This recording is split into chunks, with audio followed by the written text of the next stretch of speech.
ہوتا یہ ہے میرے عزیزوں، جو چیزیں ہماری عزیز ہیں، جو محبوب ہیں، اس کو ہم قربان کرنا نہیں چاہتے جلدی۔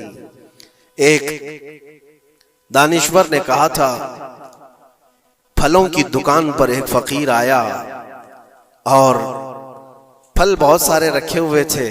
ایک بوڑھا فقیر، اس کو آم کھانے کی خواہش پیدا ہوئی۔ اس نے دکان والے سے کہا کہ مجھے اللہ کے نام پر کچھ دے دو۔ ظاہر سی بات ہے، جو چھٹے ہوئے آم تھے، جو نکالے ہوئے تھے، جن کے اندر سڑن پیدا ہو چکی تھی، وہ سائڈ کیا گیا تھا، اس میں سے نکال کر کے اس نے دے دیا فقیر کو۔ عام طور پر یہی ہوتا ہے، دینے کے لیے جو نکالا جاتا ہے وہ الگ ہوتا ہے۔ وہ لیا، تھوڑی دیر کے بعد اس کے پاس 10 درہم تھے۔ وہ فقیر آیا اور کہا 10 درہم ہے، اس کے مجھے آم چاہیے، یہ پیسوں کے اچھے آم تھے۔ تو 10 درہم لیا دکان والا اور اچھے سے چن کر کے 2 آم اس کو دیا جو بنتے تھے۔ وہ فقیر ہاتھ میں دونوں آم لیا اور پھر اللہ کی بارگاہ میں دکھا کر کہا، اے اللہ، دیکھ اس بندے نے تجھے کیا دیا ہے اور مجھے کیا دیا۔ تیرے نام پر مانگا تھا تو سڑی ہوئی چیزیں دیا، اور میرے پیسوں سے دیا ہے تو اچھا مال دیا۔ کیا یہ عام طور پر نہیں ہوتا ہمارے کھانا اگر بچ جائے تو اسے تک بانٹنے میں دے دیا جائے؟ اس وقت مدرسے کے بچے یاد آتے ہیں، ولیمے میں، شادی میں، منگنی کی رسم میں کھانا دیگوں بنایا جاتا اور بچ جائے تو سوچتے ہیں کسی مدرسے میں غریب طلبہ کو دے دیا جائے، یا فقیروں اور مسکینوں کو کھرچن دینے کے لیے ہم کھڑے رہتے ہیں کہ بچ گیا ہے، خراب ہو جائے گا، اس سے اچھا ہے کہ غریب لوگ کھا لیں۔ ایسا کیوں نہیں ہوتا کہ جب دیگ پک کر تیار ہو جائے تو اس کا اوپر والا پہلا کھانا فقراء کو دے دیا جائے، کیونکہ وہ اللہ کے نام پر دیا جا رہا ہے۔ ہمارے اپنے کھانے سے پہلے غربا اور مساکین کا خیال کر لیا جائے۔ اسی لیے مجھے وہ بات یاد آتی ہے، رسول مکرم صلی اللہ تعالی علیہ وسلم کی عادت کریمہ تھی، جب آپ کے دسترخوان پر کوئی فقیر آتا تو اللہ کے نبی صلی اللہ علیہ وسلم کے دسترخوان پر جو کچھ ہوتا سب سے پہلے اس کو پیش کر دیتے۔ حضور پاک صلی اللہ علیہ وسلم رمضان کے مہینے میں دسترخوان پر بیٹھے ہوئے ہیں، ایک مسافر آیا بڑی دور سے، وہ حضور کو ملنے کے لیے آیا تھا۔ حضور پاک صلی اللہ علیہ وسلم اصحاب صفہ کے ساتھ، جو 70 صحابہ، غریب صحابہ حضور کے در پر پلتے تھے، ان کے ساتھ افطاری کر رہے تھے، اور ایک مسافر آیا، اس کو بلایا گیا، آ جاؤ دسترخوان۔ 70 لوگوں کے بیچ میں دودھ کا ایک پیالہ تھا بس افطاری کے لیے، اور وہ جو مسافر آیا اس کو بٹھایا گیا، بڑا بھوکا تھا، اس سے کہا گیا، لو آپ تناول کرو، آپ دودھ پی لو۔ اس نے اٹھایا، کسی کا خیال ہی نہیں کیا، پورا دودھ پی گیا۔ اللہ کے نبی صلی اللہ علیہ وسلم نے مسکرا کر کہا، اللہ تیرا بھلا کرے، آتا ہے فقیروں پہ انہیں پیار کچھ ایسا، خود بھیک دیں اور خود کہیں منگتے کا بھلا ہو۔ ہماری پسندیدہ چیز اگر کوئی اٹھا لے تو پھر ہم آگ بگولا ہو جائیں۔ خاص طور پر اگر یہ آزمانا ہو تو رمضان میں افطار کے موقع پر دیکھیں، اپنے دسترخوان پر سے ہمارے سامنے کی چیز کوئی اور اٹھانے لگ جائے تو پارا چڑھ جاتا ہے، غصہ آنے لگتا ہے، ہم نہیں دینا چاہتے، وہ سارا اپنا جمع کر کے رکھا ہوا ہوتا ہے۔ یہی وہ امتحان ہے جو قرآن میں اللہ فرماتا ہے، اپنی پسندیدہ چیز جب تک تم اللہ کی بارگاہ میں نہیں قربان کرو گے اس کامیابی کو نہیں پہنچ سکتے۔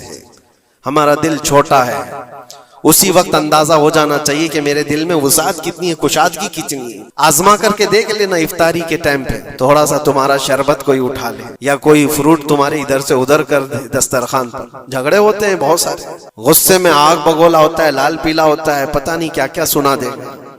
دن بھر کا صبر کیا ہوا آدمی وہ افطاری پر موجود چھوٹے سے ٹکڑے فروٹ کے اپنے دوسرے بھوکے بھائی کو دینا نہیں چاہتا، لیکن یہی چیز میں آپ کو بتاتا ہوں، کھا کر کے جب شکم سیر ہو جائے، پیٹ بھر جائے، مسجدوں میں افطار کے بعد ہم نے دیکھا ہے ڈھیروں فروٹ کے ٹکڑے پڑے ہوئے رہتے ہیں، اب اس کی طرف کوئی دیکھتا بھی نہیں، پیٹ بھر چکا ہے، وہی فروٹ ہے، وہی شربت ہے، وہی سب کچھ ہے، لیکن وہ گرا ہوا ہے، پڑا ہوا ہے، کہیں تو گٹروں اور نالیوں میں پھینک دیا جاتا ہے، یا اگر کوئی کھانے والا نہ ہو تو پھر رمضان میں مانگنے والے یا فقیروں کو ڈھونڈا جاتا ہے۔ اپنا پیٹ بھر جانے کے بعد پھر فقیروں کو ڈھونڈنا، یہ وہ امتحان نہیں ہے جو ابراہیم علیہ السلام نے دیا تھا۔ ہاں، اللہ کے نبی صلی اللہ تعالی علیہ وسلم کے جو اخلاق تھے وہ صحابہ میں بھی تھے، صحابہ کرام رضوان اللہ تعالی علیہ مجمعین کی وہ باتیں میں آپ کو بتاؤں۔ حضور پاک صلی اللہ علیہ وسلم کی بارگاہ میں ایک مہمان آتا ہے رات کے وقت، اور حضور صلی اللہ علیہ وسلم اپنے صحابہ میں فرماتے ہیں ہے کوئی جو میرے مہمان کی مہمان نوازی کرے اللہ اسے جنت سے کھانا کھلائے. صحابہ تو ظاہر سی بات ہے ہر نیکی کو بڑھ چڑھ کر کے لیتے تھے. ایک صحابی تھے حضرت طلحہ رضی اللہ تعالیٰ عنہ، انہوں نے کچھ دیکھا ہی نہیں گھر میں ہے کہ نہیں ہے، فوراً کہا یا رسول اللہ اس مہمان کو میں لے جاتا ہوں. حضور پاک صلی اللہ علیہ وسلم سے درخواست کی اور لے کر کے گھر آ گئے. پتا چلا بیوی کو نے کہا پہلے تو ہمارا خود کا ہی کھانا نہیں ہے، آپ مہمان بھی لے آئے. صحابی رسول نے اپنی بیگم سے پوچھا کتنا ہے؟ کہا ایک آدمی صرف کھا سکتا ہے. اور گھر میں کتنے لوگ ہیں؟ شوہر، بیوی اور ایک چھوٹا بیٹا. اب ایک مہمان آیا ہوا ہے. صحابی رسول نے اپنی اس فکر کا اظہار کیا بیگم سے کہ اب کیا ہوگا، ایک آدمی کھا سکتا ہے اور 4 لوگ یہاں موجود ہیں. اللہ اکبر. وہ خواتین بھی حضور کے زمانے کی کیسی تھی. انہوں نے کہا اپنے شوہر سے گھبرائیے مت، میں بچے کو تھپکیاں دے کر سلا دوں گی، آج ایسے سلا دوں گی، اور دسترخوان پر جب بیٹھے آپ کو کھانا میں پروس دوں گی، اور پھر بتی اچانک گل کر دیں گے، چراغ بند کر دیا جائے گا، آپ کھانے جیسا منہ چلاتے رہے اور اس مہمان کو لگے کہ آپ بھی کھا رہے ہیں، اور کھانا پورا اس کے سامنے رکھیں تاکہ وہ پیٹ بھر کر کھا لے. ایک آدمی کے کھانے کے لیے یہ ہیلا کیا جا رہا ہے، خود بھی بھوکے ہیں. ایسے ہی ہوا، دسترخوان بچھا اور صحابی رسول نے کھانے کا برتن ان کے سامنے پیش کیا اور اچانک چراغ کو بجھا دیا گیا، اندھیرا ہے. انہوں نے افسوس کا اظہار کیا، کہا اتفاق ہے چراغ گل ہو گیا، آپ کھا لیجئے، ہم بھی کھا رہے ہیں. اور سارا کھانا اس مہمان کے سامنے رکھا. مہمان کو یہ لگتا رہا کہ یہ لوگ بھی کھا رہے ہیں، اور پورا کھانا وہ پیٹ بھر کر کھا لیا، شکم سیر ہو گیا. اور اس کے بعد برتن اٹھا دیا گیا. وہ صحابی رسول حضرت طلحہ بھی بھوکے سوئے، ان کی بیوی بھی بھوکی سوئی، ان کا بیٹا بھی بھوکا سویا، صرف ایک مہمان کی مہمان نوازی کے لیے. اپنی عزیز چیز، اپنی پسندیدہ چیز قربان اللہ کے نام پر. لیکن میرے عزیزوں، واقعہ صرف اتنا ہی نہیں ہے. صبح ہوتی ہے، حضور پاک صلی اللہ علیہ وسلم صحابہ سے کہتے ہیں طلحہ کہاں ہے؟ حضرت طلحہ اس مہمان کے ساتھ آئے. حضور دیکھ کر مسکرانے لگے. طلحہ تمہاری مہمان نوازی کی تعریف جنت میں فرشتوں کے درمیان ہو رہی ہے. اللہ تبارک و تعالیٰ تمہاری مہمان نوازی کی تعریف فرما رہا ہے. جبرائیل آئے تھے اور مجھے بتا گئے کہ آپ کے ایک صحابی نے اللہ کے نام پر اپنا سب کچھ اس مہمان کو کھلایا ہے. یہ ہے جس کو ایثار کہتے ہیں، اس کو کہتے ہیں یہ قربانی. پیٹ خالی ہو اور دوسرے کا خیال ہو. پیٹ بھر جانے کے بعد تو پھر وہ ویسٹیج دینے کی بات آتی ہے، اپنے گھر کا بوجھ نکالنے کی بات آتی ہے.